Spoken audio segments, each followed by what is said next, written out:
opportunité qui baille avec chaque grain spécialiste pour capable venir exposer sur un sujet quelconque au niveau de maths, mi balai avec qui sont non-profit organisation qui crée un souci pour capable aider la CAI et cette zone avoisinante. Il faut dire que par spécialiste, les coordonnées ensemble avec Bod Matlan et avec l'appréciation de carrières désirées, les mêmes qui sont grand Manitou, qui joignent opportunité avec chaque grain spécialiste ça, yo, pour nous capables de présenter au bail public. À qui n'a dit déjà bonjour bonsoir avec et Hein? M. Bono, les Non. mêmes qui va gratifier nous. Et pour journée jeudi à la, tant 2 heures de temps que nous pourrons passer ensemble. Et ne pas oublier que il y a un pile monde qui a suivi nous sur channel YouTube, côté que YouTube là lui-même lui permet que avec maths, quel que soit ça ou gain en termes de leur paraître que capable de permettre que nous autres et nous progresser, surtout avec le monde de la technologie, eh bien, ou même qui sont abonnés avec channel YouTube maths là, les vin ba nous plus sens pour voir comment nous capable de continuer dans le travail que nous fait, dans la façon que nous essayé, voir comment nous connecter d'autres yo ensemble pour nous permettre que nous gagnons notre société. Et monsieur Bono, moi dire bonsoir et déjà bienvenue sur le panel Matt Mibale avant tout et la parole au spécialiste. Alors, m'dou, merci, monsieur Kayes Désiré. C'est avec plaisir pour me répondre à l'invitation. Tu fait depuis environ quelques jours pour me intervenir aujourd'hui dans un sujet pour tout auditeur, tout invité ou bien membre, maths. Et vous connaissez avec plaisir, me désolé que m'a répondre à l'invitation.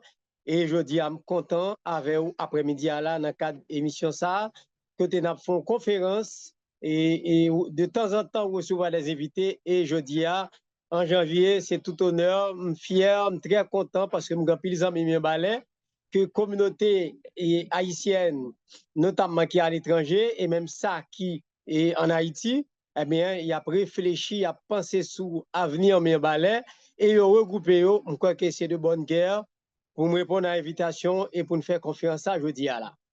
Encore une fois, et nous disons merci et pas oublier que le principe de base, comment il peut aller pour tout le monde qui suit nous, c'est toujours le même format, invité à lui-même la bien pour l'exposer et d'abord, et puis par la suite, par gagner une question-réponse qu'a faite.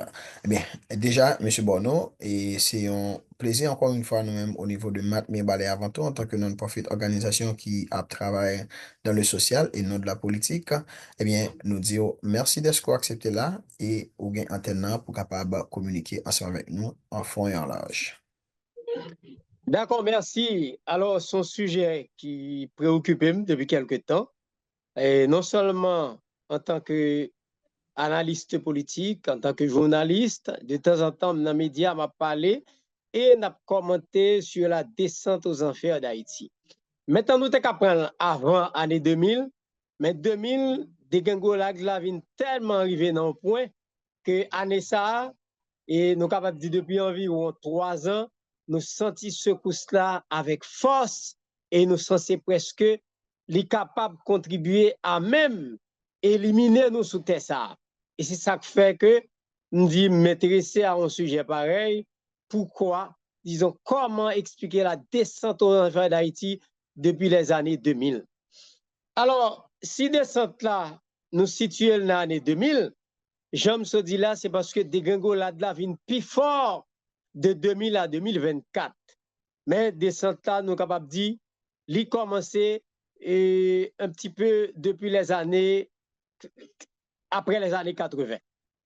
Nous dit après les années 80, et nous sommes situés depuis l'arrivée au pouvoir de François Duvalier, mais nous sommes capables de dire qu'il y a une amélioration après la mort de François Duvalier.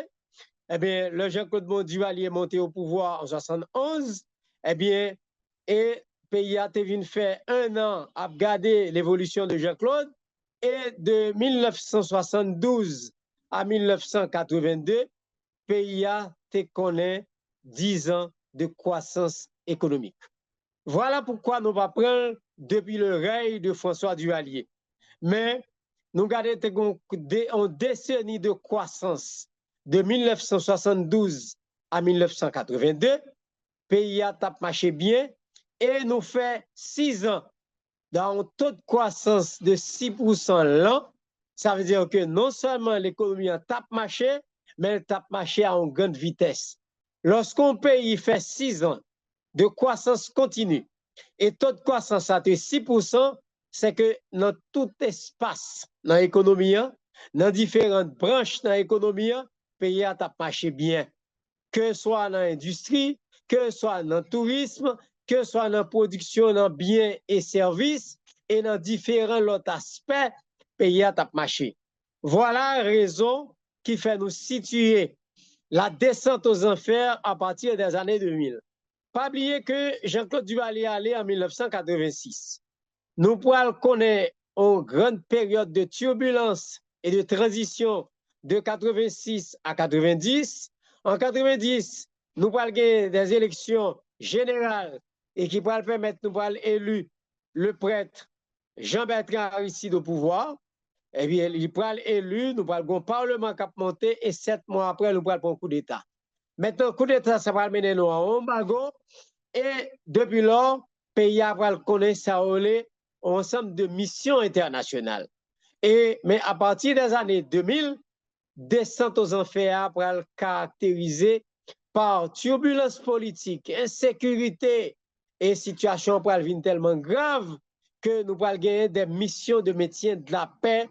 Et depuis lors, le pays a, de jour en jour, n'a descendu jusqu'à ce que nous y en 2024. Maintenant, qui ça caractérisé descente aux enfers ça depuis les années 2000? Gagner deux points fondamentaux qui caractérisaient descente aux enfers d'Haïti.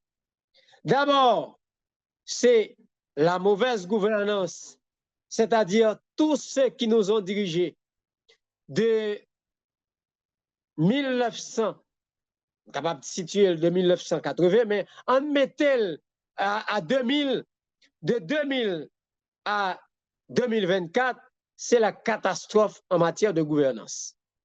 Tout le monde qui dirige le pays de 2000 à 2024, il va faire réforme dans l'éducation, il va faire réformes économiques, il va faire réforme de l'État. Lorsqu'on a un pays ou pas faire réforme de l'éducation n'a pas marché bien depuis des dizaines d'années.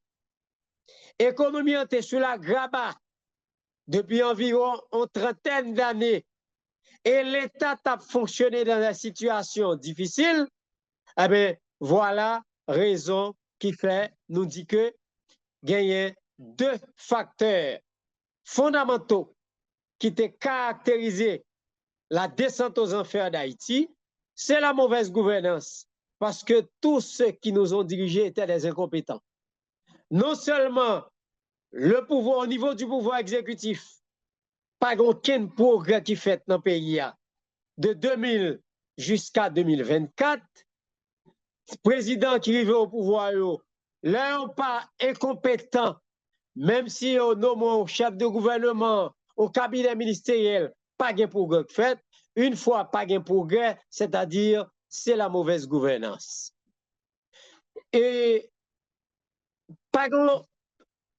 à partir des années 90, l'ONU commençait par mesurer la gouvernance de chaque pays à travers le monde par un ensemble de facteurs clés. Et c'est à partir de facteurs ça, ils vont dire, est-ce que le pays ça est bien gouverné ou bien est-ce que le pays ça est mal gouverné? Ils vont regarder d'abord le produit intérieur brut, c'est-à-dire tout ça pays ça fait pendant une année. Ils regardent tout ça le produit en une année et puis ils ont décidé de mettre en chiffre pour dire voilà le PIB, le produit intérieur brut. Nous commençons avec produit intérieur, nous commençons avec études sur les conditions de vie des peuples à partir de 90. L'ONU commençait avec elle. Et si nous ne prenons pas nous à partir de 2000, nous, depuis à partir de 2000, Haïti situé dans la zone des pays les moins avancés de la planète.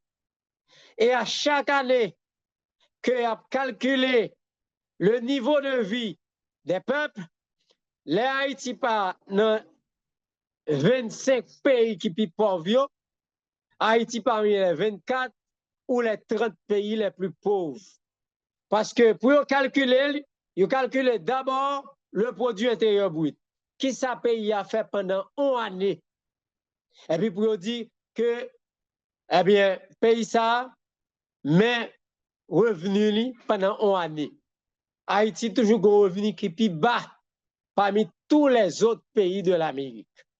Voilà raison que faire dit que Haïti est le pays le plus pauvre de l'hémisphère occidental. Et regardez ça, et regardez le niveau d'éducation. C'est nous au niveau d'éducation qui est plus bas. Et regardez le nombre de médecins par habitant. C'est nous qui avons médecins par habitant qui est plus bas. Et regardez le niveau de l'habitat.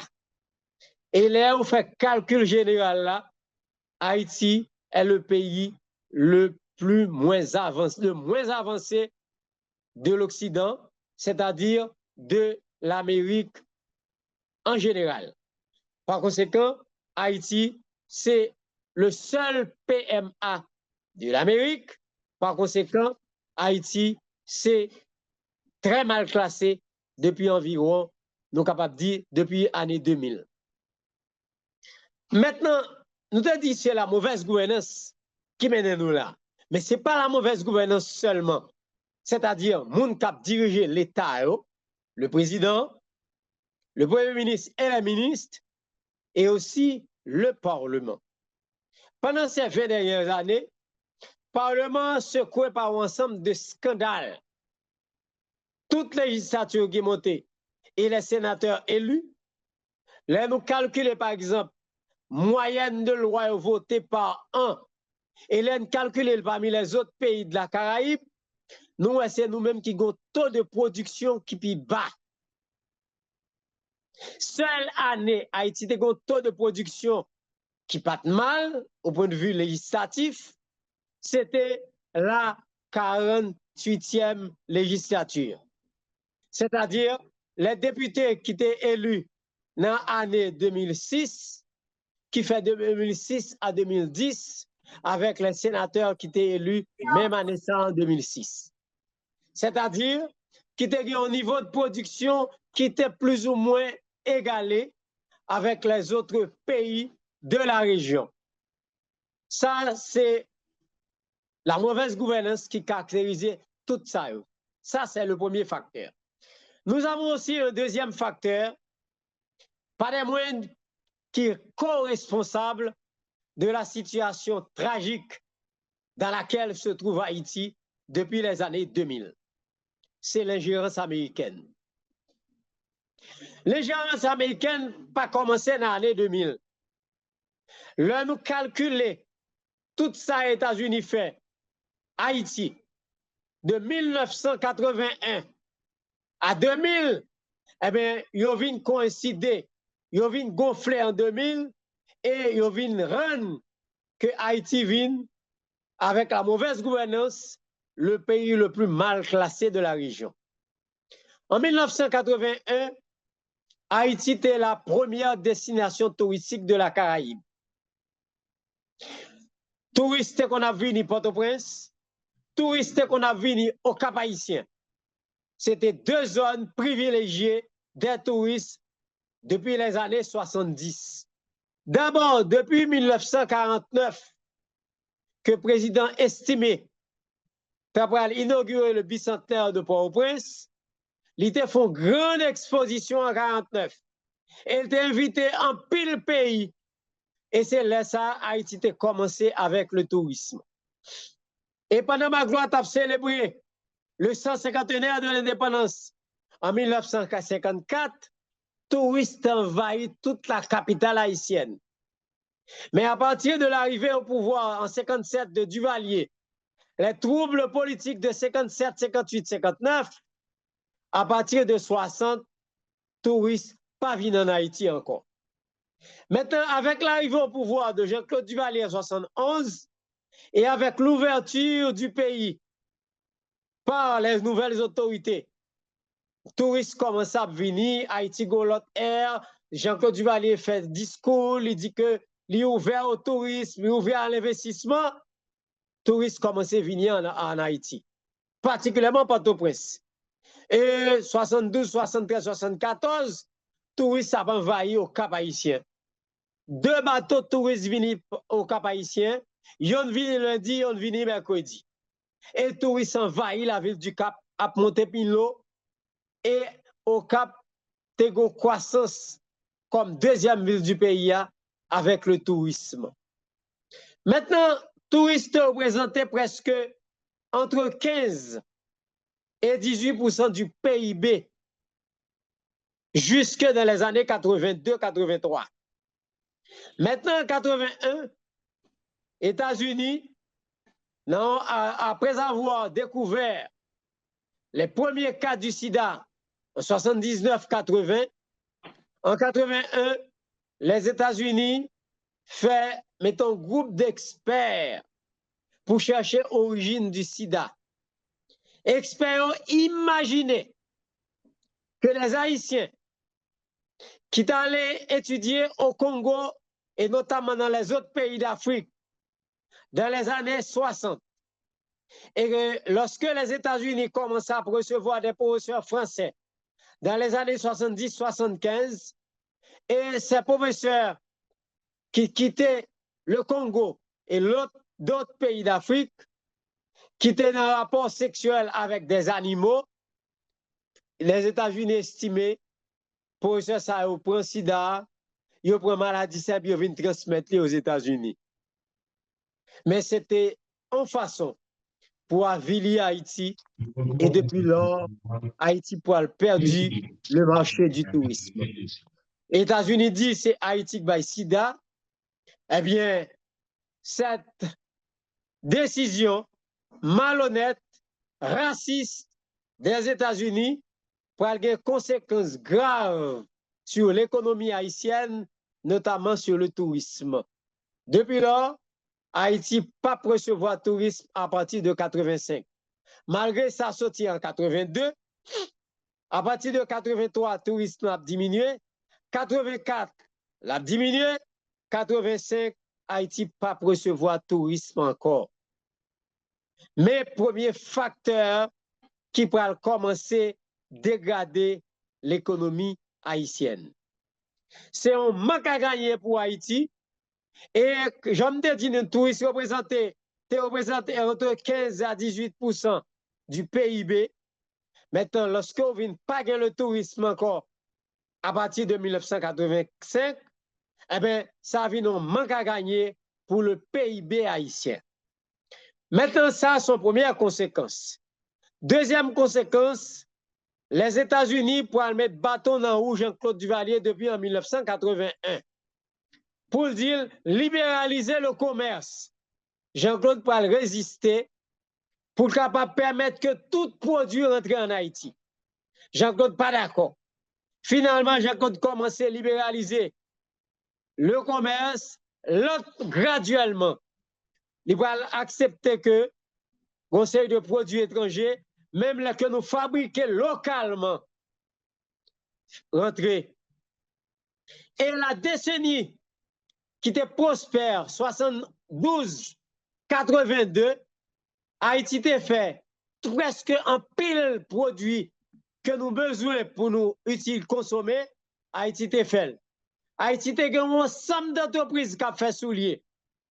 Et dans toute notre ville de province, tu as gagné base de cordonnerie qui t'a fait soulier et Haïti pas de qu'on importer soulier. Haïti te gagné marchand tailleur. Haïti pas de qu'on importer vêtements. Haïti pas de qu'on importer un pilote produit, notamment lait, nous te fait lait, nous te fait toute industrie qui fait pâte alimentaire, concours, spaghetti, nous te qu'on fait vermicelle, nous fait macaroni.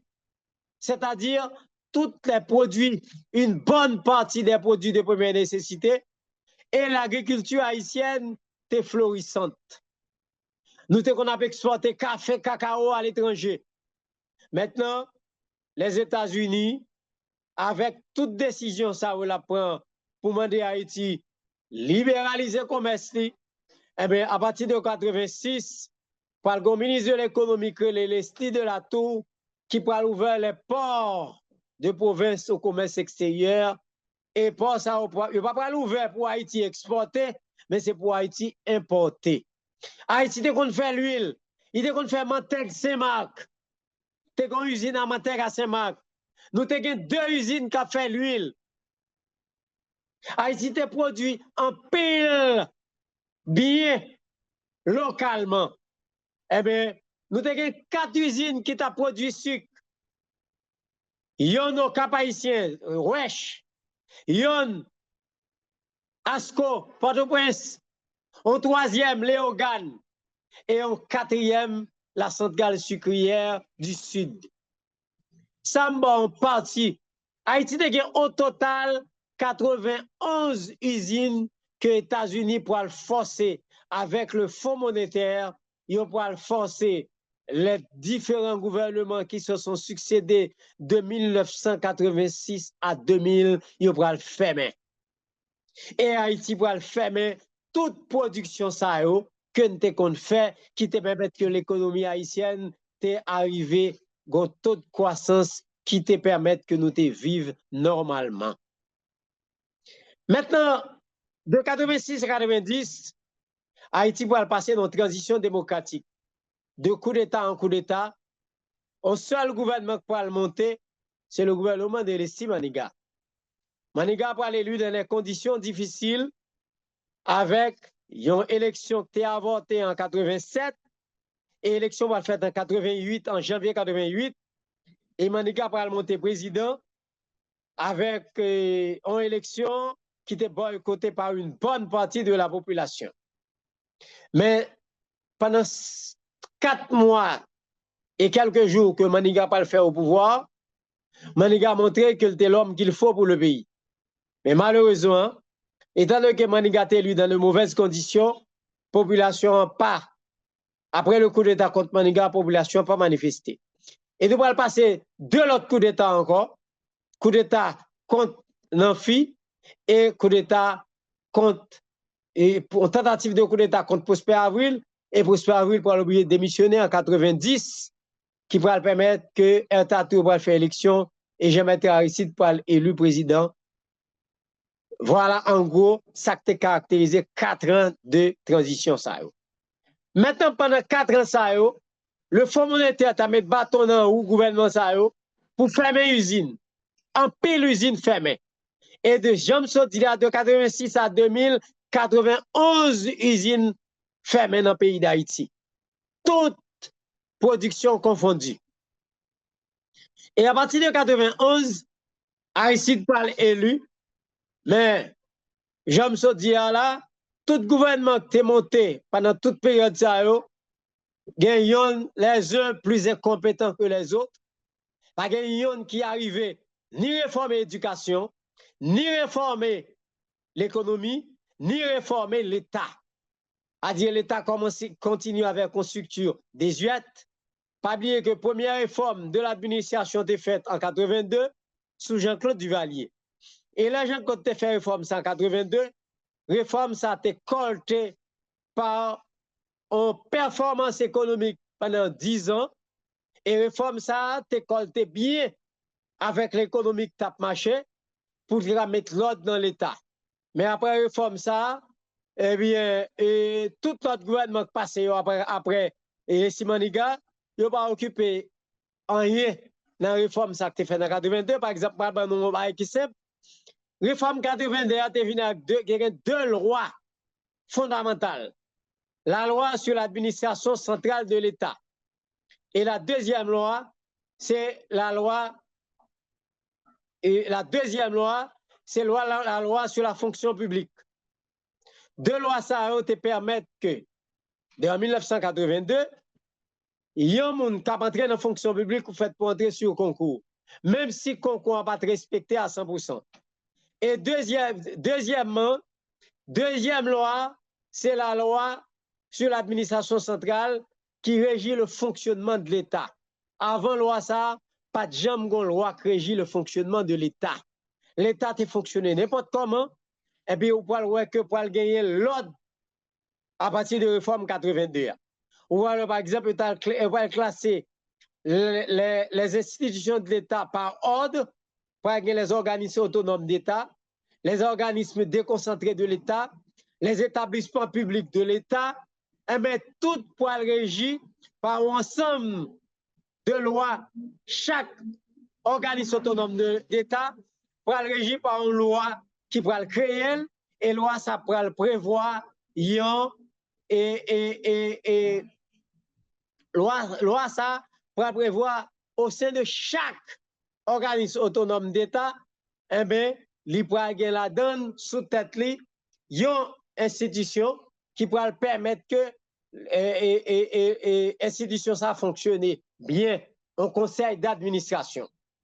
Eh bien, pendant ce côté-là, ils mettent conseil pour tout organisme autonome d'État. Maintenant, une fois que j'ai code finale, et puis, pour le dégringolade. Dégringolade va commencer avec les militaires. Et pendant que les Simanégas montent, ils vont commencer à retourner avec l'ordre par rapport à la réforme administrative 82. Et les Manégas tombés, eh bien, des autres là continué jusqu'à présent, n'a pas la là. Nous allons jusqu'en 2005, la torture avec Boniface Monté. Nous allons repenser la loi sur la réforme de l'État. Nous allons une nouvelle loi qui pourra un décret qui pourra amender la loi de 1982. Et nous allons venir avec un nouveau décret sur la fonction publique en 2005, même année ça. Mais malgré tout, pas de progrès. Malgré qu'on vient à la loi, jusqu'à présent, pas la voilà, pas aucun organisme autonome d'État qui gagne un conseil d'administration, autant de tout un désordre dans l'ONA, désordre dans tout notre organisme autonome d'État. Un conseil d'administration, il était prévoit pour capable mettre l'ordre dans l'organisme autonome. Lorsque l'organisme a un conseil d'administration, le conseil a défini le mode de fonctionnement de l'organisme de l'État. Là, c'est le cas fixé comme un COB que Direction générale a engagé l'organisme, c'est-à-dire que le conseil n'a pas siégé chaque jour, mais à chaque mois, le conseil a siégé, l'a regardé comment le directeur général a géré l'institution, et c'est lui qui a ordonné les grandes dépenses. Eh bien, depuis 2005, depuis 1982, Jean Kodalé, 86, Jean Kodalé, loi ça n'a pas respecté. 2005, pas un nouveau décret, même si on mettait le décret à monter, même gouvernement provisoire ça met décret, il n'est pas appliqué le décret ça, allez voir tous les autres gouvernements qui vont suivre le gouvernement provisoire, pas jamais gagnant dans eux-mêmes qui mettaient en place, qui respectaient le décret de 2005 sur l'administration centrale de l'État.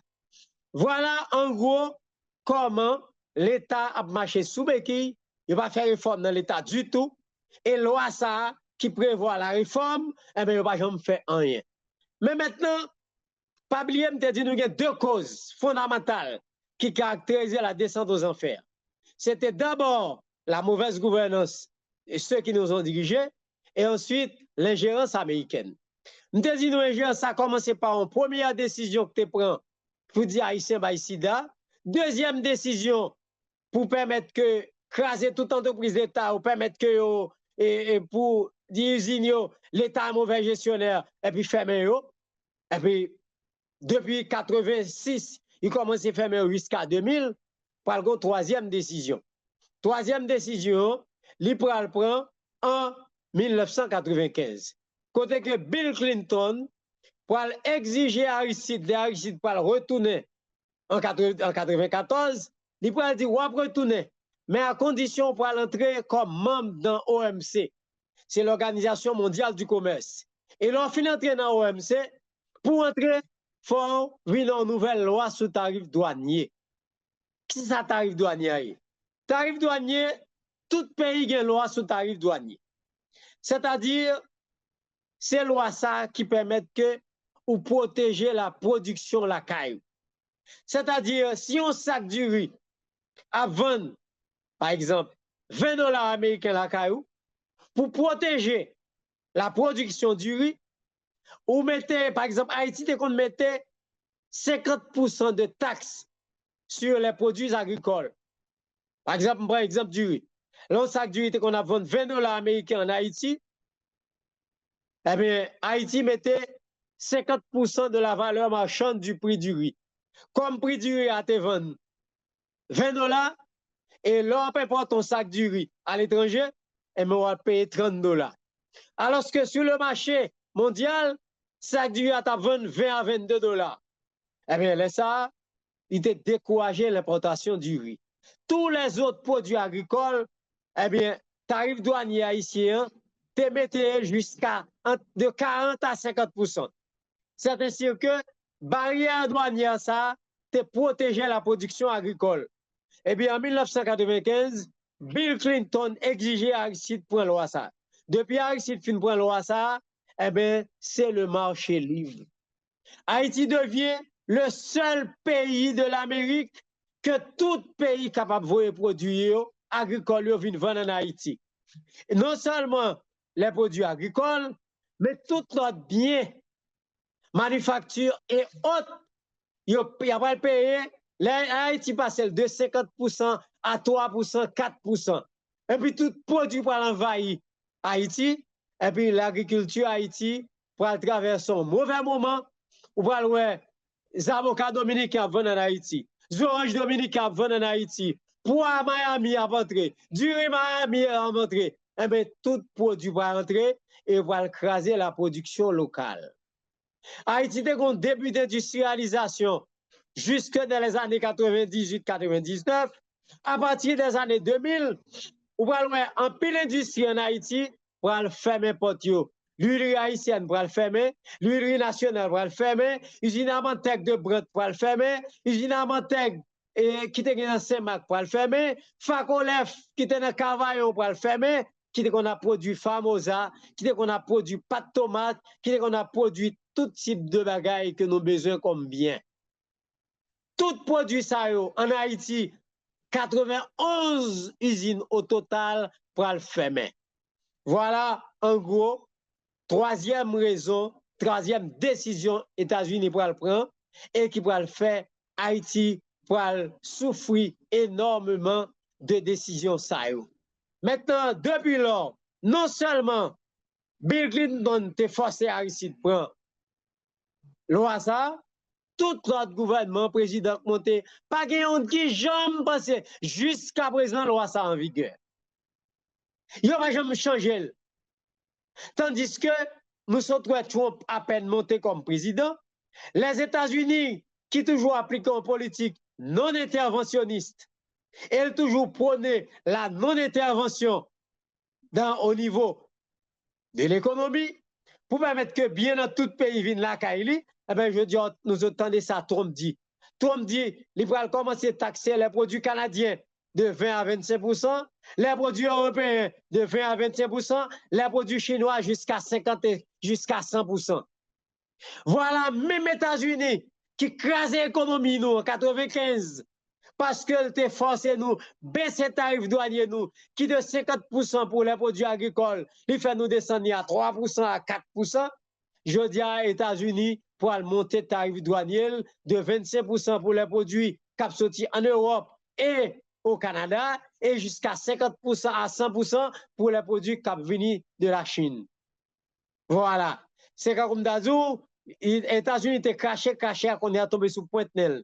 Les crises économiques à la caille nous, ça a été imposé nous comme condition pour entrer dans l'OMC, ils n'ont pas imposé la République dominicaine condition ça.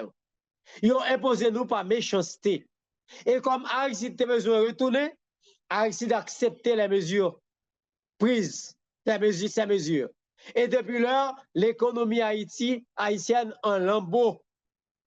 Maintenant, USAID pour profiter de toute décision ça depuis 1997, 98, 99, USAID pour commettre un ensemble de crimes contre Haïti.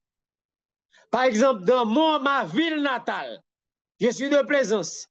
USAID pour mettre COB à la disposition de PADF. PADF pour acheter yam. Plaisance gagne 8 variétés yam. PADF pour acheter yam dans mes paysans. Et pour acheter plein yam. Et puis, l'annonce ça, tout paysan dit comment elle a acheté plein yam. Agronome haïtien qui travaille dans PADF, leur caisse plein yam à vendre entre les cultivateurs à 2000 gouttes, caisse plein à vendre, eh bien, PADF achète caisse plein à 6000 gouttes. Et puis, tout cultivateur a vendu, de 1999 à 2010, en 2009, mal Plaisance pas gon bout de yam encore. PADF détruit tout yam, Plaisance, Oboy, Pomago, Pilate, 4 communes dans qui produit plus yam, PADF détruit tout yam ça yo. Ça c'est pour Plaisance, Pilate, Oboy, Pomago. Dans le plateau central dans le pays, c'est zone qui produit plus pois, plus maïs. Son plateau. Depuis 1997, PADF vient au programme. La va acheter maïs, la va acheter pois dans le plateau central. Mais ce sont les agronomes haïtiens que PADF embauché, la paye en US. Et puis dans la période que l'école pour l'ouvrir, PADF acheté pois, l'acheter maïs et l'acheter plein pois, l'acheter plein maïs dans mes paysans. Et puis tout cultivateur commence à vendre plein pois, plein maïs dans le plateau central. Et à partir de 2005, 2006, 2007, plateau central, c'est pois Miami qu'on a consommé en grande partie. Voilà ça, États-Unis fait Haïti.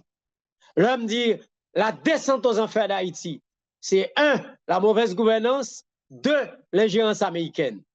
Voilà ce qui caractérisait la destruction de l'économie haïtienne. Et 1, c'est les mesures imposées par les États-Unis à Haïti. Et deuxièmement, l'incompétence caractérisée de ceux qui nous ont dirigés de 2000 à 2020. Alors, je ne vais pas plus long passer ça. Moi, dis nous merci qui t'attendait à exposer ça. Moi, prêt pour me répondre à toutes questions nous, sur la gouvernance, sur l'ingérence américaine. Et au fur et à mesure, on a continué le débat. Merci beaucoup. Merci un peu. Et je pense que nous copions assez bien, ouais? OK. Je pense que les gens qui ont des questions sont capables d'arriver et mettre les mains en l'air. Et puis, après que l'intervenant lui-même l'a venu avec le réponse.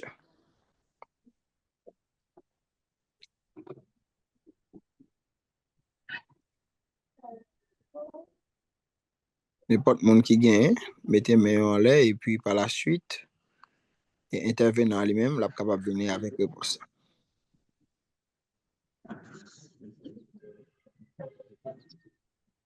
OK, nous gagnons. On va aller.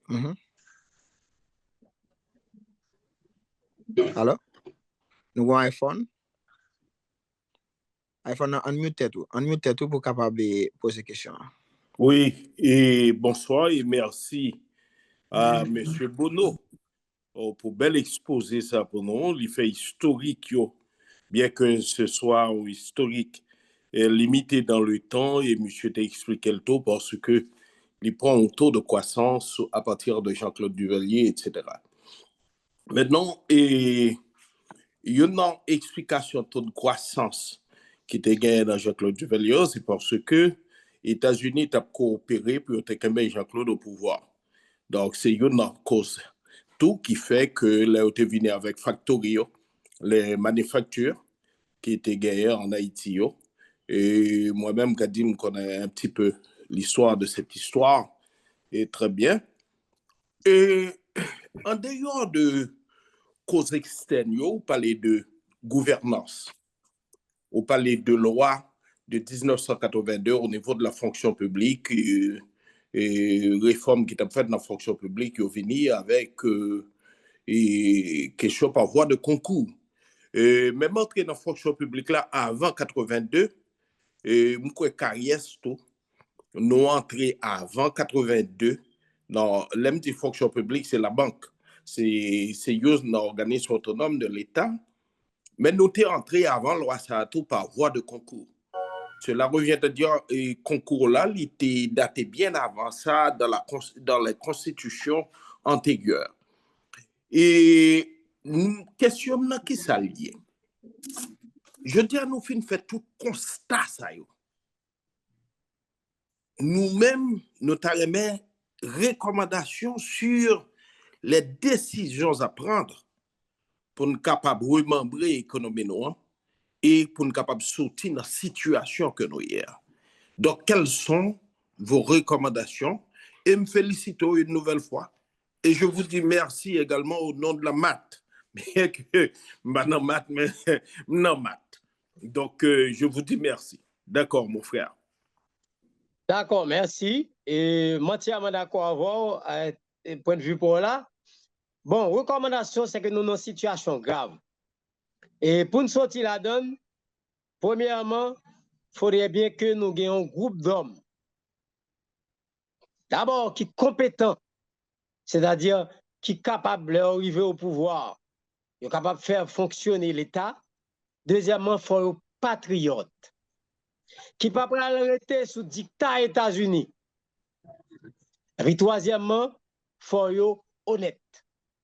Sinon, un groupe d'hommes compétents, patriotes et honnêtes qui prennent ces pays, par exemple, pour exemple, 2026 ou 2027, et puis que dans ces pays, on garantit dans 5 ans, nous pas un changement total capital, mais on va commencer un début de changement.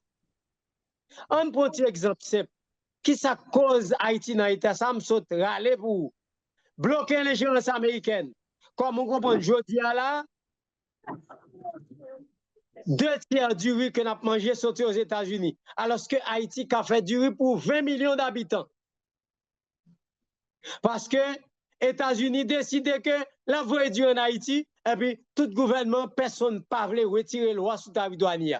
Première décision pour le gouvernement à prendre en Ponté, ou changer la loi sous tarif douanier, ou remettre la 50% là pour les produits agricoles. 40% pour les autres produits et biens que nous fabriquons localement, et 30% pour d'autres biens stratégiques.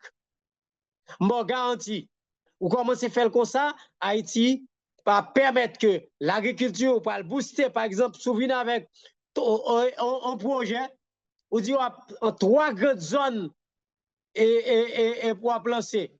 Il y a un projet pour le Grand Nord, il y a un deuxième pour la région transversale, un troisième pour le Grand Sud. Et pour mobiliser 3 départements en agriculture, et pour lancer, je garantis dans 3 ans, nous avons produit du riz pour 20 millions d'habitants, nous avons produit tout notre bien que nous avons besoin pour nous manger au niveau agricole, Haïti est autosuffisant. Maintenant, tout notre bien, nous avons fait. De côté, nous avons fait toujours fait sucre. Nous avons planté canne pour nous faire sucre, même si nous retournons avec en première usine, en deuxième usine sucre.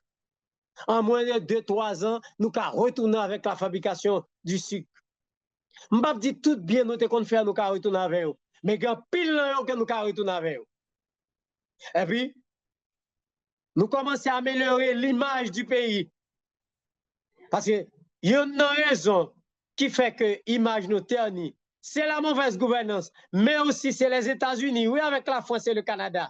De 2000 à 2024, par un article qui sortit dans le journal en France ou au Canada, dans fait article là, depuis il parlait d'Haïti, Abdou, le pays le plus pauvre de l'hémisphère occidental. Il a stigmatisé nous. Et ça, la décision a été prise par les États-Unis, appliquée par et les médias américains, les médias canadiens et les médias français. Mais pour qui ça? Parce que Haïti sale. Chaque enquête, États-Unis finançons ensemble d'enquêtes dans tout un pile pays européen. Moi-même, comme journaliste, je fais 22 ans dans la Nouvelle Liste. Chaque année, je recevoir des délégations de journalistes étrangers qui sont en Europe. Et puis qui disent, ah, nous venons faire un reportage là et nous pas Cité Soleil pour propulser le plus grand bidonville de l'hémisphère occidental, Cité Soleil. Pour parler nous mal, tout ça, ça a empêché les touristes de venir encore. Laissez image ça qu'a parlé d'Haïti. Ça va encourager les touristes venir en Haïti. Alors, si nous voulons l'autre pays, si nous voulons changer la donne, il faut nous un groupe monde qui prend pouvoir, changer la gestion de l'État. D'abord, commencer par la réforme de l'éducation. Ou pas qu'à Haïti avec éducation sans la regarder là. Depuis les années 2000, il y a les réseaux sociaux. Certains pays ont déjà 3 législations sur les réseaux sociaux. Haïti n'a pas une loi sur les réseaux sociaux. Haïti n'a pas une loi sur l'éducation. Aucun pays va fonctionner. Qui sont visés, quel type de citoyen vous voulez créer? Eh bien, pour l'autre citoyen, il faut qu'on l'autre éducation. Il faut que citoyen de demain, il faut que depuis qu'on y a préparé. Et citoyen clair, avec les réseaux sociaux, les médias traditionnels, ou développer un ensemble de programmes, et puis pour reformater le cerveau de l'haïtien qui a vu qu'on y a. Je garantis dans 5 ans, Haïtien a pensé l'autre jour. Et pour créer conditions pour les gens vivre, les gens rester en Haïti. Nous avons l'autre Haïti. Mais si vous ne pas réformer l'État, ou pas réformer l'économie, et pas réformer l'éducation, eh bien, nous allons aller d'échec en échec. Ça, nous, en 2024, là, est en pire dans quelques années. Bon, un petit exemple encore. L'armée dissoute en 1995. OK? René Préval monté en 1996. OK? Il continue avec la police. Il retourne au pouvoir encore en 2006. Il regarde niveau insécurité que tu as gagné, le monté, kidnapping, ils font commission pour réhabiliter l'armée. Et puis, il a annoncé commission a gagné différentes personnalités qui ont connaissance dans la question l'armée. Et bien, l'ambassadeur américain a demandé audience avec René Préval. Préval recevoir, il dit, président, nous intéressons bon, tout coûte possible avec la police. Nous avons renforcé la police pour. Nous avons tout moyen, munitions, tout ça besoin. Mais nous pas dans l'armée. Président Préval dit, ah, c'est vrai. Président Préval crasé commission. Voilà un président qui est élu pour garantir le bonheur du peuple haïtien, il a accepté l'ingérence de l'autre pays pour craser, pour empêcher sécurité la caille. Ou le préval la sécurité à pas jamais craser. Il consultait quelques experts qui disent la police pas de mission pour résoudre le niveau de sécurité ça nous gagnons qu'une traversée de 2004 jusqu'à 2008. En 2009, René Préval font deuxième commission. L'ambassadeur américain a fait un émissaire qui sorti Washington, qui vient rencontrer Préval. Il dit Préval, il va dans l'armée. Il a tout soutien possible. Il a un mauvais souvenir de l'armée, il va dans l'armée. Préval craser deuxième commission ça encore. Michel Martelly monte au pouvoir le 14 mai 2011. Montel forme une commission pour réhabiliter l'armée. Il forme une commission commence le travail. L'ambassadeur américain m'a demandé l'audience. Et puis, il est arrivé, il parlait, il dit, ah, m'apprendre que vous pouvez réhabiliter l'armée. Martelly dit oui. Et puis, il dit, Martelly, que nous pas dans l'armée. Nous avons toutes sortes de besoins en matière de police, fait nous connaître, mais l'armée, nous pas dans l'armée. Martelly crase la commission ça. Est-ce que Mounsa a été digne pour être président d'Haïti? C'est tout ça, avec la mauvaise gouvernance. Ils ont accepté l'ingérence dans notre pays. Tandis que Jovenel Moïse arrive au pouvoir le 7 février 2017. Et puis, fin année 2017, là, il forme une commission pour réhabiliter l'armée. 2018, il fait l'armée. L'ambassadeur a rencontré, l'ambassadeur a dit que, bon, yo même, t'es président avant, mais yo pas d'accord. Le Jovenel dit, ou pas l'armée la caillou. Et puis, l'ambassadeur américain dit oui. Il dit, la République dominicaine qui est frontière avec pas l'armée. Et puis, l'ambassadeur dit, pour qui ça m'a pas l'armée? Il dit, oui, il y a un mauvais souvenir. Jovenel dit, quand il te plante le pays, te fait coup d'État, moun mou, yo pas l'armée? Je vais dire, mais moi-même, m'a fait.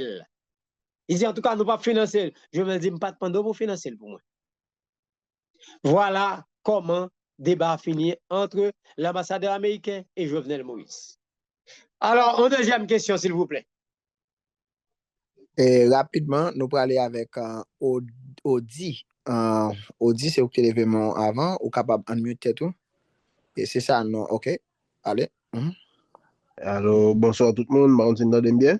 Nous entendons bien. Ok, très bien. Donc, je félicite Matt et je félicite M. Bono pour belle intervention ça que le fait. Et je pense que je m'apprends en pile, et même dans 30 ans, moi, mettre des petites histoires ça, parce que l'arrivée pour regarder la situation du pays d'Haïti, et quand même, ouais, que gon historique d'elle qui mène là son résultat, peut-être un système ou son et mauvaises actions. Donc, je suis bien content d'apprendre ça. So, que je ne dis en question que je me poser, c'est que tout événement, ça, tout fait ça, présenté devant nous, et son période là, nous parlons de 2000, là, parlons de période de au moins 20 ans, mais comme nous dit, nous avons élargi, donc là, on a parlé de 40 ans et plus pratiquement. Nous avons connaître et comment est-ce que M. Bono lui-même l'a gardé et aspect de passivité ou son manque d'engagement de citoyens et de diaspora. Dans le sens que j'aime comprendre ça qui explique là, et c'est des faits, c'est pas des bails que M. Bono a inventé, mais c'est comme si je me sentais que tout le monde chita, et puis il quitté tout tout comme des spectateurs à regarder bail évoluer, mais par contre, c'est ça qui m'a posé la question, est-ce que à des moments, citoyens yo, diaspora yo, sont l'autre monde qui essayé, et mettons un mot, dit non, ça va bon, mais connaît comment le aspect de passivité de diaspora, et qui recommandation que le gagne dans ce sens-là. Merci. Merci. Je ne pas quoi diaspora est passif. Et pas oublier diaspora, il passe sur le terrain, l'attend des radios, la regarde télévision. Et de nos jours, il y a possibilité pour le temps avec téléphone, nécessairement l'attendre tout ça qui passe en Haïti. Mais ma fonti retourne simple pour. Ordinairement, on entend dire le pays a le gouvernement qui mérite. Ce n'est pas toujours vrai. Et pas toujours vrai. Et on faut regarder de 2000 à 2020 combien de présidents dirigent Haïti. 1. Jean-Bertrand Aristide. 2. Gouvernement provisoire Boniface Alexandre. Ça, on ne peut pas tellement compter. Deuxième président élu, René Préval. Troisième président élu, Michel Martelly. Quatrième président élu, Jovenel Moïse. Mais le Aristide candidat en 2000, bon, tu as un gros bouleversement, le fait que tu as une contestation sous élection 21 mai 2000, pas de gagner vraiment une grande présence de chefs de partis politiques et de figures de proue en face à Aristide passé. 2006, tu as gagné en pile grande figure, belle figure qui était candidat en face Préval. Tu as gagné Simaniga, tu as gagné Serge Gilles, tu as gagné Evans Paul, tu as gagné différentes autres figures. Bon, population a jeté choix sur René Préval. René Préval a fait un premier mandat comme bilan 0 barré. Alors c'est là, pour nous garder population tout dans le choix. René Préval fait un premier mandat 96-2001. Bilan 0 barré. Il n'a pas dit qui quantité de route qui était fait. Il n'a pas dit combien d'universités il a monté. Il seulement quelques écoles il fondé. Il vient en réforme agraire. Les États-Unis pas d'accord fermer réforme agraire. Il casse. C'est-à-dire c'est un qui t'a marché sous dictat États-Unis. Vous comprenez? Bon. On a marché sous dictat dans l'autre pays. Il vient au candidat encore. Et c'est blanc qui a cherché la caille. Bon, Haïtien vote. Il passé. Quel est son bilan? Bilan, mi-figue, mi-raisin, c'est pas grand-chose. Mais c'est bilan qui est bon, oui. Parce qu'au moins, elle montait. Il mettait les universités publiques en région. Il construit en pile l'école. Et il fait route. Mais ce n'est pas ça seulement pour un pays. Pour un pays, il y a trois bagailles qui sont fondamentales. La réforme de l'éducation, les réformes économiques et la réforme de l'État. Il n'est pas entreprendre yon dans trois bagailles ça. A dit que, il est échoué. Quel que soit le pays à travers le monde, si l'éducation pas de bon, pas réformer, si le fonctionnement de l'économie pas de bon, pas faire réforme la donne, si le fonctionnement de l'État pas bon, pas faire réforme la donne, vous avez échoué. Bon, Préval, pendant le mandat là, il pas faire un non, trois même. Même s'il fait plus que tout notre président passé là, Préval échoué. Pour ça, il Préval voter. Je ne sais pas. En 2010, Madame Maniga candidat, Matéli candidat, il y a plusieurs belles figures qui étaient candidats. Ça, c'est Blanc qui crasait. Le deuxième tour pour le fait, Blanc décidait que les résultats premier tour. L'ambassade américaine placée une machine devant 6 médias. Moi-même, je témoin de ça et mettez le livre et me dit dans la radio. L'ambassade américaine place une machine devant 6 médias, devant Nouvelliste, Vision 2000, Métropole, Signal FM, Kiskeya, Caraïbes. Quand on finit par les résultats, et puis il y a un chauffeur qui paraît qui dit, mais on communique de presse de l'ambassade américaine. 2 minutes après, on finit par les résultats. Et puis l'ambassade américaine dit, résultat, le connaît, c'est pas Ligue là, c'est pas résultat ça. Et puis pays à feu et à sang, et puis l'ambassade américaine distribue l'argent. Et puis, regardez, pays à feu et à sang. Voilà. Et puis, il y aura les Michel Matéli qui était bien loin au Métel. Mais comment Michel Matéli vient président?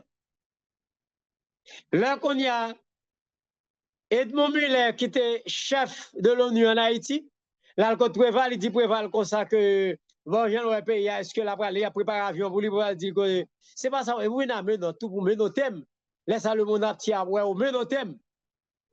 Ça veut dire que un chef d'État pour un représentant de l'ONU, même quand tu as été déclaré le personnel non grata.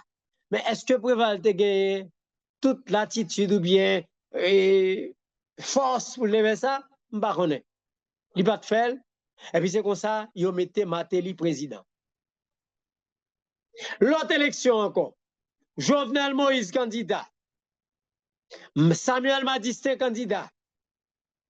Ensemble de l'autre candidat en face Jovenel Moïse. Population fait choix de Jovenel Moïse.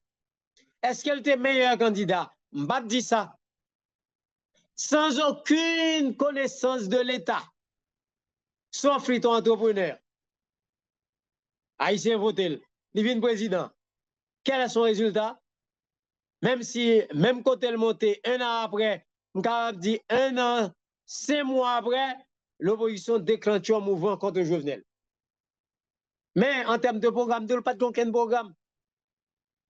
Il n'a pas fait ni la réforme économique, ni la réforme de l'éducation, ni la réforme de l'État. Quel est son bilan? Il fait, il passe quelques routes, il a montré volonté pour faire quelques routes, il fait quelques écoles, même il y a tout président, mais pas grand-chose. Il quitte le pays à un niveau de PIB, même avec Préval, alors PIB a descendu. Voilà. C'est-à-dire, si nous voulons l'autre pays, il faut que les Haïtiens rentrent, non seulement ils sont présents dans l'activité politique pays, des intellectuels, et puis pour une nouvelle catégorie d'hommes et de femmes politiques. Parce que les gens qui sont sous scène, non, à 98%, ils ont échoué, nos hommes et nos femmes politiques. Puis, dans la corruption, dans mauvaises affaires, dans mauvais bagailles, mais il nous faut une nouvelle classe d'hommes et de femmes politiques. Merci beaucoup. Nouvelle question. nous avons un bouquet, et bouquet est capable d'enmuter tout pour capable poser des questions. Merci, Président. Merci. Un salut, M. Bono. M. Bono, vous changez complètement de question dans le pose tout à l'heure parce qu'on font on approche là, mais m'a fait en petit avant ça avant.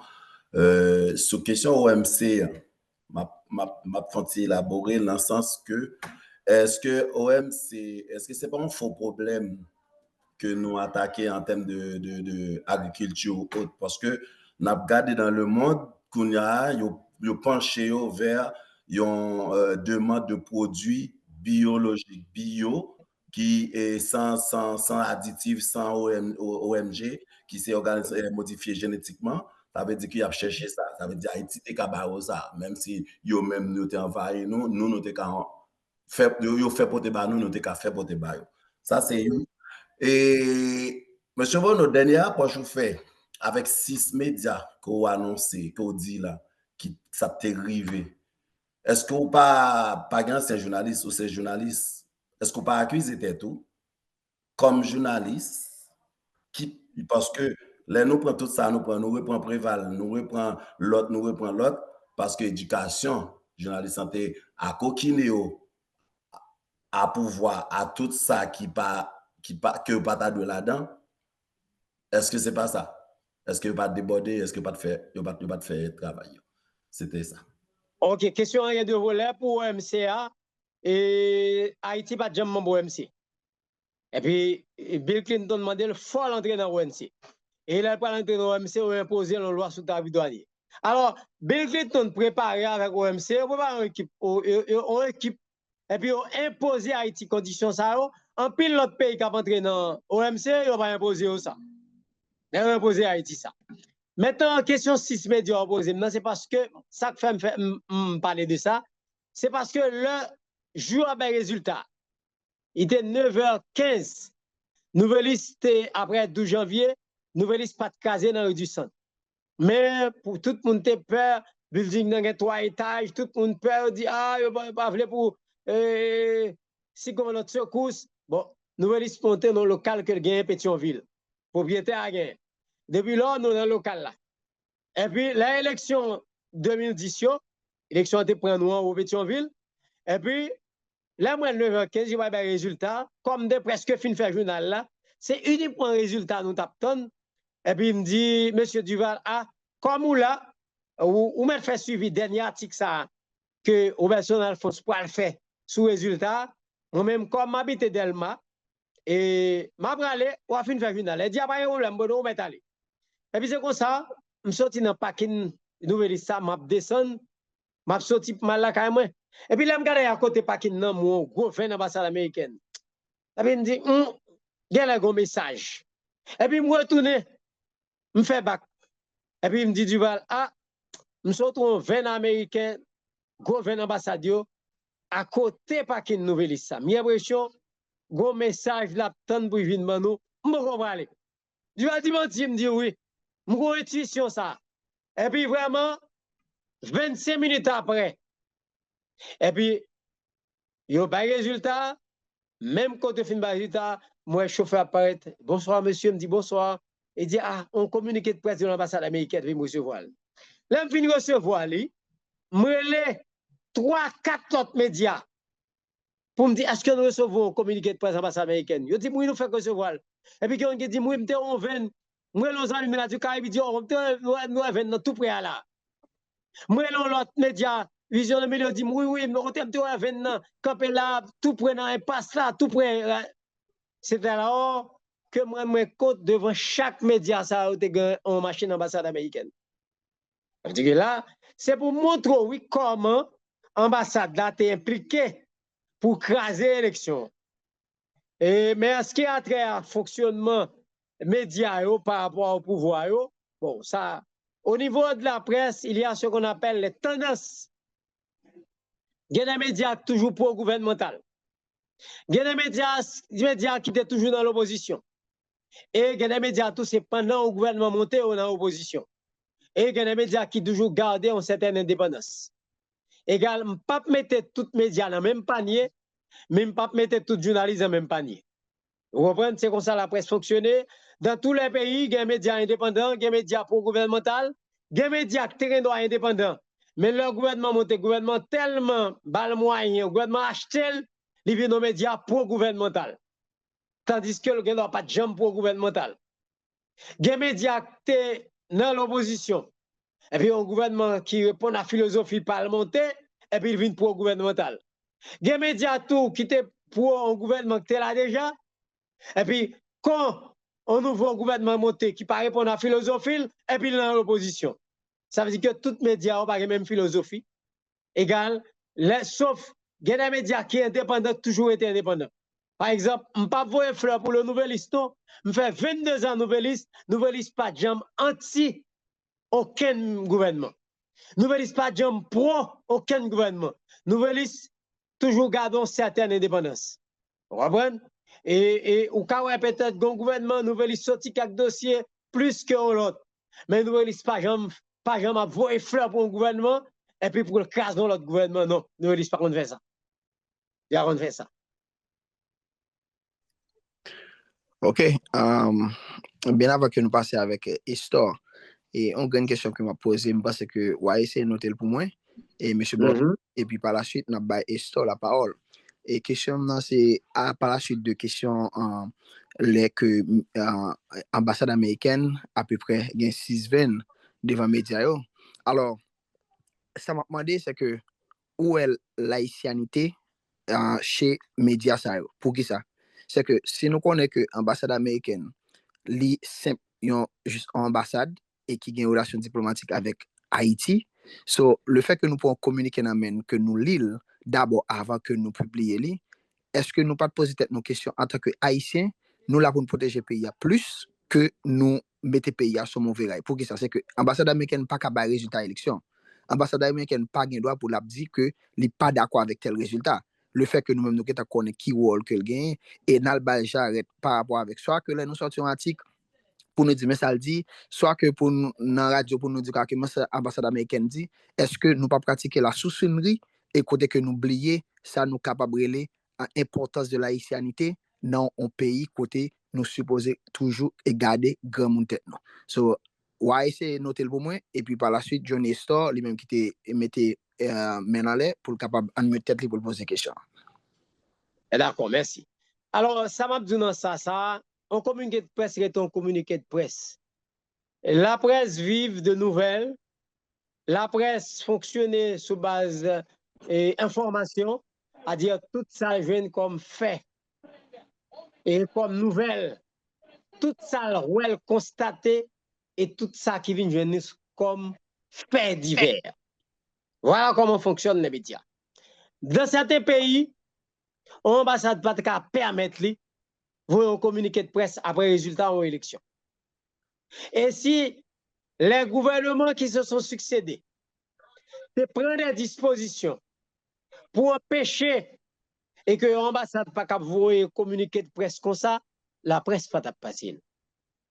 Ce n'est pas la presse là, non, qui est coupable.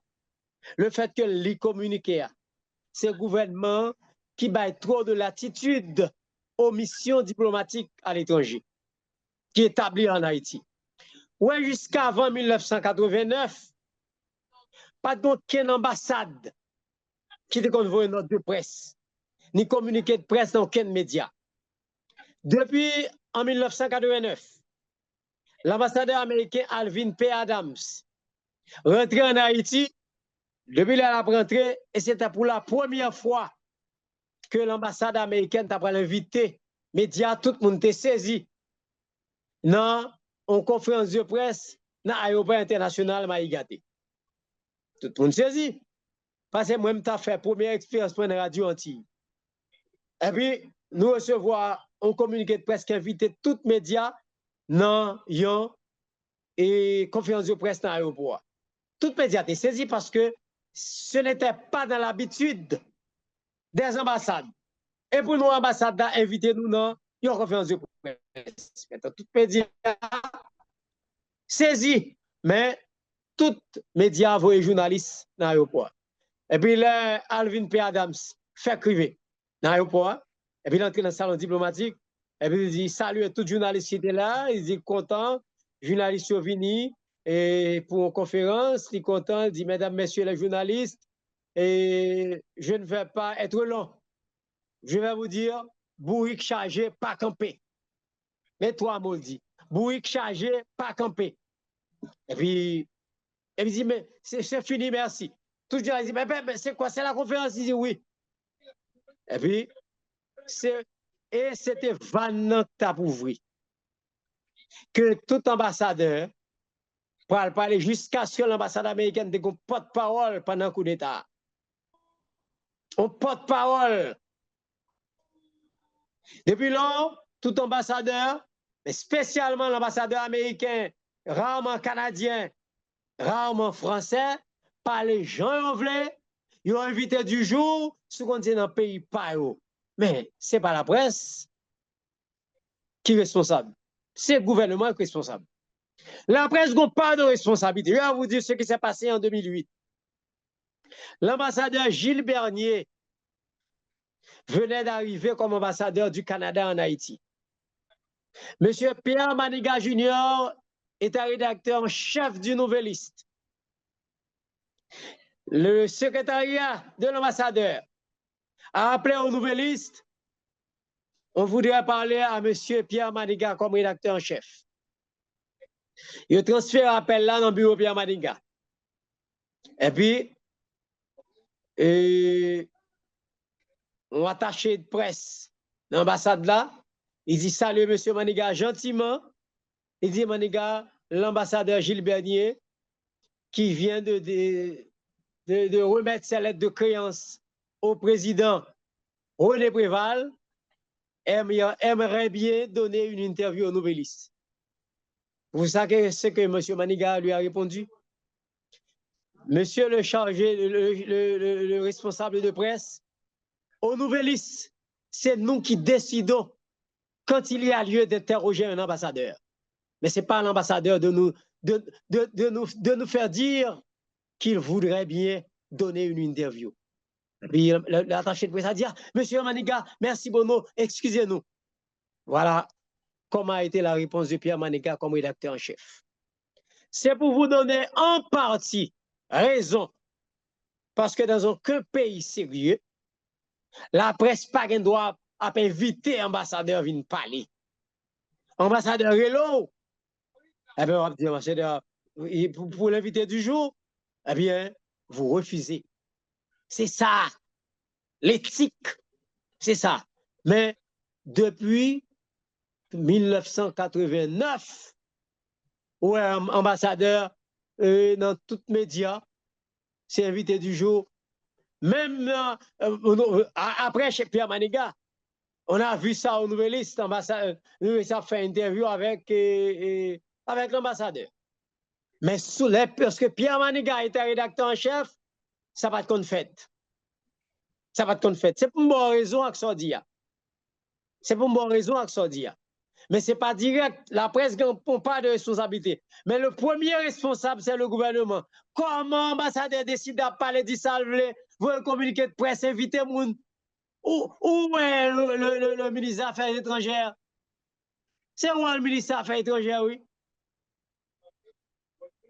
C'est où l'ambassadeur, le ministre des Affaires étrangères, oui? Alors, il y a quatre blanches. Bah, n'importe diplomate dit ça, on veut faire ça, on veut, jusqu'à ce que l'ambassadeur décide, eh bien, là, visite les médias, il fait conférence. C'est Haïti, gouvernement, qui est premier responsable. La presse gagne 25% de responsabilité. Mais en partie, c'est le gouvernement qui est responsable. Et passons à la deuxième partie question, non? Non, pas vraiment. Non, on a pas enchaîné ensemble avec Johnny Estor. Lui-même qui parle de question. Mais oui, alors bonsoir tout le monde et bonsoir et Monsieur Bono, c'est Johnny Estor. Et alors même moi, il faut un petit commentaire d'abord avant de poser question. Non. Et alors, commentaire moyen, c'est que même qui sont qui forment les sciences humaines et sociologie, et moi connais que qui ça veut dire la gauche haïtienne. C'est-à-dire la gauche haïtienne et en général, il y a une approche et une analyse de situation d'Haïtiens qui lié surtout avec et question facteurs extérieurs, d'où impérialisme américain, ok, et généralement.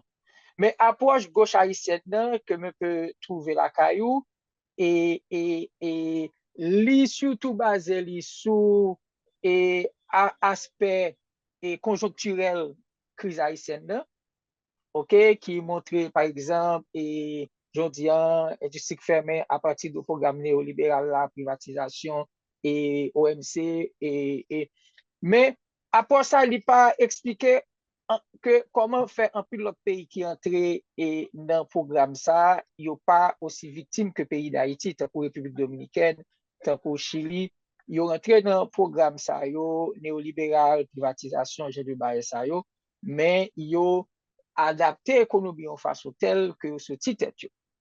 Kounya, m'a demandé, est-ce que dans l'analyse ou pas minimiser un peu facteur interne et aspect structurel pays d'Haïti? Ça veut dire problème structurel dans malformation pays ça avec basé sur l'agriculture avec un monde rural qui était en majorité. Kounya la vient un exode rural dans les années 80, 85, 86 surtout qui vient commencer à développer bidonville et tout problème, ça veut dire la question politique, émergence, ça veut dire le peuple sur la scène politique avec support par Aristide. Et Aristide gagne discours de gauche ça par rapport avec bloc ou URSS qui vient effondrer et les États-Unis viennent hyper puissance comme si impérialiste viennent plus fort.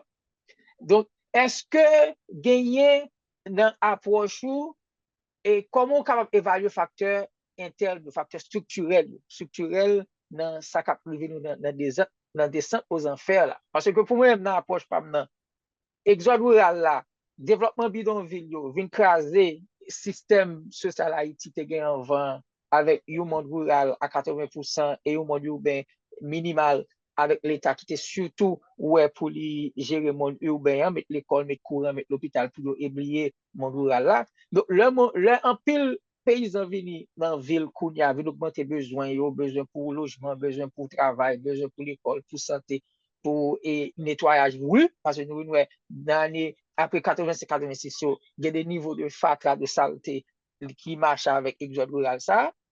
Donc, est-ce que, ou même facteur ça, il y a une certaine importance dans des centres aux enfers, pays d'Haïti, côté moi, ou surtout accentuer sur et rôle et impact États-Unis a gagné sous des centres aux enfers là. C'est question pas mal. Bah, on bien saisi si vous Johnny. Merci Johnny. On a domaine dans tout. On a domaine. Bon, effectivement, on ne pas capitaliser seulement sur les causes externes, sur les États-Unis, mais on parler tout de l'impréparation de ceux qui nous ont dirigés pendant ces 20 et vous me dites, mais pour 30 à 40 dernières années. Et les gens qui dirigent nous, et effectivement, ils n'ont pas préparé pour diriger l'État. Et ça, c'est la première cause. Et le fait qu'ils n'ont pas préparé, ils n'ont pas rentré dans la cause structurelle pour ouais, est-ce que vraiment, quel niveau de développement, autrement dit, qui théorie de développement qui est compatible à Haïti pour retirer nous côté là. Maintenant, ça demande un gros débat. Et ça, si je dois répondre à question ça, je vais faire 15, 20, 30, 40 minutes. Parce que c'est très long, je vais faire 40 là-dedans. Et je prends, je prends cause superficielle, non, je prends cause et je prends certaines causes, vous comprenez, même pas entrer dans cause structurelle, que je d'accord avec, cause structurelle pour beaucoup, mais je dis tout en passant, un ensemble de l'autre cause, je ne vais pas entrer là-dedans. Par exemple, si vous regardez, depuis les années 80, États-Unis forcé Jean-Claude, pour Jean-Claude craser, c'est tuer tout cochon créole pour rentrer cochon grimel. Ça, il y a une cause qui est fondement et aux paysans, pour que cochon créole te joue un gros rôle. C'était banque petit paysan, et puis là, craser, il fait tuer tout cochon créole, en pile paysan, il n'a pas gagné. Paysan, souvent, là, il y a un cochon. Si il y a un cas, il y a un cochon, le vend, eh bien, il comble un besoin. Tandis que l'encraser cochon créole, eh bien, on rend paysan beaucoup plus vulnérable. Et ça va l'accentuer dans les années 86-87 avec l'exode d'un pile paysan qui prend une situation difficile. L'agriculture a commencé, États-Unis pour le fermer, voit tout produit ben nous. Et puis l'agriculture va commencer à détériorer. Et pas bon. Et d'autant plus que les produits dominicains vont commencer graduellement à envahir la production nationale. Et puis, ouais, petits paysans pour beaucoup plus exposés. Ils vont partir dans sac dans zone un petit peu dans le nord, dans le plateau central. Ils vont aller dans la République dominicaine et l'autre qui est dans une zone plus proche des départements de l'Ouest pour rentrer Port-au-Prince et ça va accentuer la bidonvillisation. Vous comprenez? Mais si vous entrez dans l'autre code structurel, j'ai l'impression que ça va prendre un peu de temps. Merci. Merci. All right. So, d'accord, Johnny. Nous gagnons l'autre ami iPhone et qui. Vous connaissez me dire nous pas de projecteur pour commencer à faire noir, on va prendre 2 questions encore et pour nous finir. OK. Oui. Nous gagnons. Yep, allez nous. Oui, merci beaucoup. Et puis, nous avons des réponses aux questions au Bonoyo. Et puis, nous saluons John et tout. Et je crois que une faiblesse institutionnelle qui est tellement, nous avons même dit, institutionnels pas existé. Ils n'ont pas existé. Parce que la destinée d'un pays n'est pas qu'à reposer seulement sur le président, bien premier ministre, etc. C'est l'ensemble des corps organisés de ce pays qui doit mener quelque part. Les corps de professionnels, tout corps que nous gagnons, qui peut combiner pour mener le pays à quelque part. Et nos institutions pas existé. Et immédiatement qu'on écrit le mot État, État nous a posé l'équation comme ça, égale institution. Immédiatement, pas d'institution, pas de l'État. Et l'État, il est permanent. Il est permanent à travers les institutions. Ce n'est pas à travers un homme, ce n'est pas à travers un gouvernement. Et c'est l'État ça qui doit assurer la pérennité ou encore philosophie que nous adoptons en tant que pays, en tant qu'État. Ça y est, institution n'a pas existé du tout. L'autre aspect que Johnny parlait, d'accord avec un peu, parce que le problème d'Haïti remonte à avant même l'indépendance. Côté que, par exemple, un compromis social qui doit aboutir à un compromis politique. C'est-à-dire, la nation que nous avons parlé, il n'a pas jamais existé. Nous n'avons pas jamais créé une nation. Nous avons un groupe de monde sans aucun lien sur un territoire qui est 27 750 km². Et tout autant que nous pas envisager, parce que nous avons parlé de bidonvillisation, tout le monde est à la recherche de la lumière. Tout le monde. Et immédiatement, paysan regarde la lumière et pas presque lié.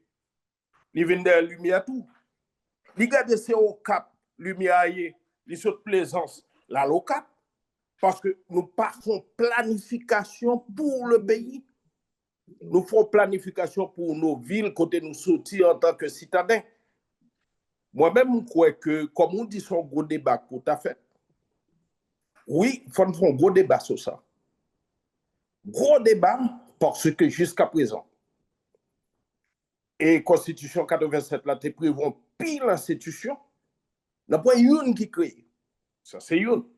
Deuxièmement, c'est la continuité de la société coloniale jusqu'à aujourd'hui. Un pays composé de millionnaires et de mendiants. C'est-à-dire, pendant que nous avons dans Yale University, et puis, nous avons qui habite Bonacaya, même non, il n'y a pas qu'à écrit. Est-ce que nous avons fait un pays? Est-ce que nous avons créé une nation? Est-ce que nous avons un futur commun que nous essayons de créer ensemble? Nous pas gagné. Nous pas gagné. Cela revient à dire que tout autant que nous pas posé et des problèmes d'ordre structurel de ce pays pour nous dire que nous avons la volonté de vivre avec la paysannerie haïtienne. La volonté de vivre avec les bidonvilles là, les besoins à l'école tout, pour nous créer des écoles de qualité pour tout le monde aller. Parce que résultat, c'est à partir de la qualité des hommes que nous sommes capables de résultats que nous avons cherchés. Donc, moi-même, c'est point de vue, je rejoins l'histoire, je rejoins tout dans l'historique qu'on fait, mais il faut aller plus en profondeur pour nous créer de véritables outils de développement pour Haïti. Pour nous, par exemple, on a parlé de paysannerie, il y a Idaï qui était venu transformer en banque nationale de développement agricole et industriel. Et tout le dit qui fait meilleur, il était financé à partir de la Bendaï. Et je dis à pas rien encore, il fait mes Bendaï, il fait mes toutes choses.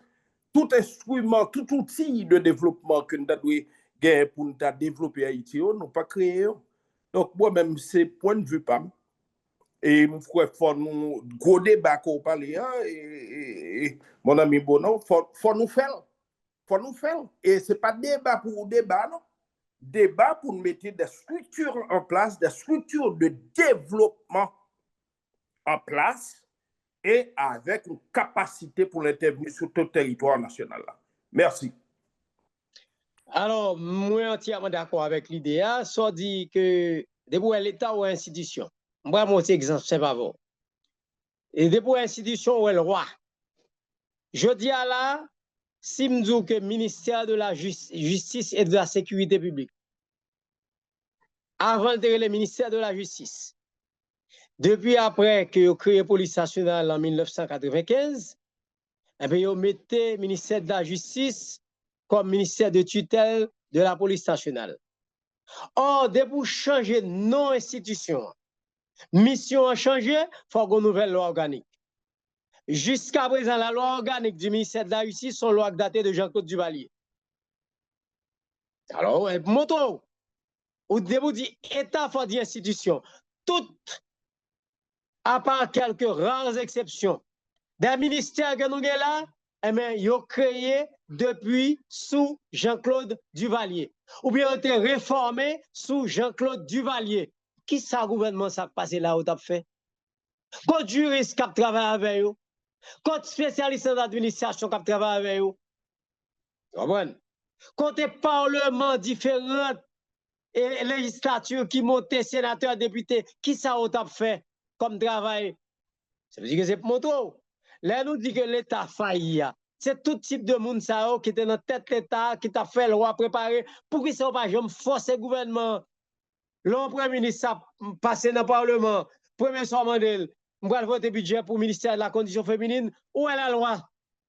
Le ministère ça pas de loi organique. C'est pour montrer oui comment on faillit. Ça veut dire que là on dit l'État égale institution, oui institution égale loi. Son loi crée institution. En pile l'institution, ministère créé après le retour d'Aristide en 1994, ces institutions n'ont pas de loi organique qui les ont créées. C'est-à-dire, on a arrêté de dire que tel ministère, puis c'est fini. C'est-à-dire, le ministère, ça a remonté dans l'illégalité. C'est-à-dire, on va même une mission pour dire, mais ça a fait. Montre-vous. Et c'est une raison qui fait que ils n'ont pas réglé rien. Ils n'ont pas fait rien. C'est-à-dire, là, nous retrouvons, entièrement d'accord avant. Maintenant, pour faire de nous une nation, eh bien, c'est d'abord un groupe d'hommes qui a réfléchi, qui veut dans tête pouvoir, qui chita avec les forces du pays, la société civile, toutes les branches du pays, par exemple l'Église et toute institution, et puis nous chita ensemble pour nous dire qui ça qu'on nation, qui type d'hommes, de femmes haïtiennes n'a formé pour demain. Et c'est ça, oui, c'est la réforme de l'éducation. Soit après réformer l'éducation, ou après réformer façon moun gen radio, moun gen télévision, façon réseaux sociaux à fonctionner, et puis après réformer le nouveau type d'homme où tu as besoin, le nouveau type de femme. Eh bien, ou après une nation. Vous comprenez? Eh bien, là, je suis d'accord avec vous, mon ami. D'accord, qu'on a pris dernière question pour nous fermer. Et faut question pas trop longue. Moi-même, ça En attendant, merci, M. Bono, merci. Et nous saluons nous tous dans maths. Et puis ensuite, m'espérer que nous pas recevoir et nous seulement pour venir faire des interventions. Et là, nous finissons quelque chose qui est extrêmement important dans la conférence que nous avons.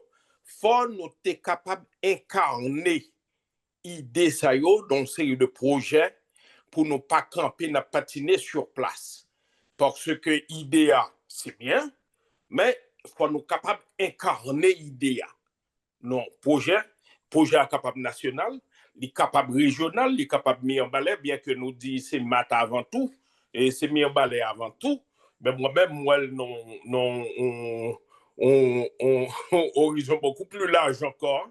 C'est-à-dire, pas confiné dans mes balais, mais moi que c'est de bail qui a fait mes en balai, et il a fait dans le sud, il a fait dans le nord, il a fait de tous côtés. Donc, alors, c'est souhait pour nous pas gagner des conférences, c'est-à-dire côté, on a fait des exhibitions ou encore des exposés purement intellectuels, mais il faut nous capables d'arriver, faire idéaux, atterrir également dans le cadre du développement de Meilleur Ballet avant tout. D'accord. Donc, alors, c'était mon point de vue. Comme moi, pas de monde qui t'a posé question, il n'y a pas de faire remarque non plus. D'accord. ouais. Donc, merci Bono, et merci Johnny, et merci Matt, et merci Kayes. Donc, je souhaite longue vie à Matt. Bien sûr. Et en fait, M. Bono, ça c'est que il fait 46 minutes. Déjà pas gagné l'autre question. Et en fait, en termes de conclusion, qui sont à gagner pour Banon? Bon, moi, c'est une très bonne initiative. Et nous allons continuer comme ça. Mais et ça, M. Brisbon se dit, nous, est très important. Il faut qu'au moins, chaque intervention, chaque monde n'a pas invité à faire conférence là. Nous ne pas prendre seulement pour Mibalé, mais nous avons tout ça comme idée qui va permettre que l'autre côté capable de bénéficier de eux, nous marquer, nous noter. Et puis, nous avons préparé les actes même de tout ça nous fait là. Et puis, à partir de eux, nous sommes capables de voir comment nous capables avancer plus devant. Moi, c'est une très bonne initiative. Merci un pile. Et je crois que bonne entreprise, dans la mesure où nous faisons parole aux spécialistes qui baillent accès avec des hommes, femmes plénipotentiaires pour capable non seulement aider nous comprendre la situation actuelle et en termes de quel que soit ça, mon a comme capacité pour exposer et surtout nous autres dans la diaspora haïtienne qui vivent dans plusieurs pays. Eh bien, qui toujours une tendance pour voir comment on est capable de la gagne. Dans ceci, ça, nous avons une chaîne YouTube qui, chaque interview que nous faisons, ou bien Facebook, dans les réseaux sociaux, que nous permettent avec quelque chose côtoyer pour capable attendre et ou abonner ensemble avec nous. Et ça va nous permettre que dès demain, nous sommes capables de commencer à sortir. Nous pas arrêter chita seulement et prendre idéaux et puis pour une simple conférence, mais mettez en pratique et en valeur et surtout aider les gens à comprendre bon genre réalité de bagaille que en pile fois à poser cette question comment ça pas fait mais qu'on aime bien qui ça que système non et apprendre davantage même qui quitte pays pendant 15 20 30 ans ou bien même monde qui dans pays à tout pour être capable mieux appréhender questions et problèmes sociaux que nous gagnons en Haïti.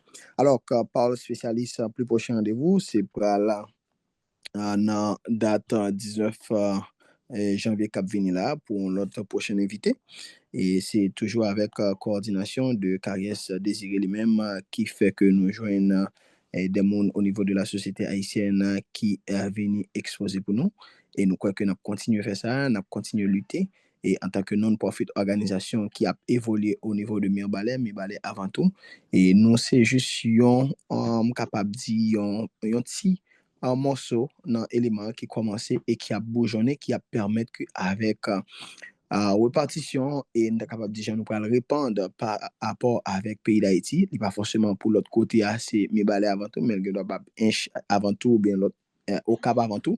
Et ça, c'est l'idée qui peut permettre que Haïti avant tout, et pour nous, chaque grain nous comme concitoyens, citoyens qui vivent, quel que soit sur la planète Terre là, pour nous dire que nous avons un seul pays, nous avons une seule nation, nous avons pour nous protéger et nous avons pour nous batailler pour nous refaire. Encore une fois, merci M. Bono, et c'était tout un plaisir pour nous débattre ensemble jeudi à là. Et je crois que Matt n'a pas jamais manqué d'opportunité pour le remercier et continuer pour travail pour le pays et ensemble avec tout le monde qui croit que nos nouvelles Haïti. Merci un peu. Yeah,